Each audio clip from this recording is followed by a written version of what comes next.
వచ్చేసా మన Rosie birthday part 2 video ఇది. నేను కేక్ కట్ చేపించి ఇంటికి వెళ్ళేటప్పుడు అన్న నేను ఫోన్ చేస్తాను అన్నాడు మన రోజీ. ఆహా, ఈ రోజు మనం బిర్యానీ కుమ్మేయాలని చెప్పి ప్రిపేర్ గా ఉన్నా. టైం 10 అయింది, అయినా ఫోన్ రాలా. ఆకలి ఒక పక్క దంచేస్తుంది. అప్పుడు వచ్చిందయ్యా మనవాడి దగ్గర నుంచి ఫోన్ కాల్. నువ్వు ఉన్నావయ్యో అన్న ఇంటి దగ్గరికి రా అన్నాడు. వాడు అలా అనడమే తడు.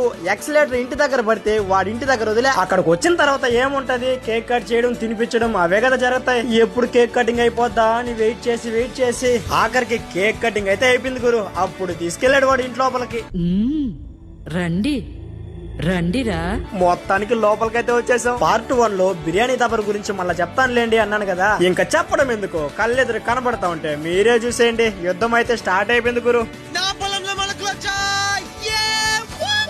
ఇంకా టేస్ట్ విషయానికి వస్తే మాత్రం మామూలుగా లేదు గురు. మన రోజీ వాళ్ళ మమ్మీ ప్రేమ పెట్టి చేసింది అనుకుంటాను గురు. అందుకే బిర్యానీ ఇంత టేస్ట్ ఉంది. మీరు మీ ఫ్రెండ్స్ కలిసి ఎప్పుడైనా మీ ఫ్రెండ్ ఇంట్లో ఇలా కూర్చొని తినుంటే ఒక్క కమెంట్ చేయండి గురు. ఇంతకీ ఈ బిర్యానీ పేరేంటో తెలుసా? దొండ బిర్యానీ. ఎలాగోలాగా మనం అనుకున్నదైతే సాధించేసాం గురు. కడుపు నిండా ఫుల్ గా తిన్నా. కడుపు నిండా తినేసిన తర్వాత ఇంకా ఎక్కడో ఒక మూల కొర ఉంటదని థమ్సప్ అయితే తాగేసాం. సిగ్గుండాలరా, యుద్ధం కూడా ఆ తర్వాత ఆపేస్తారా.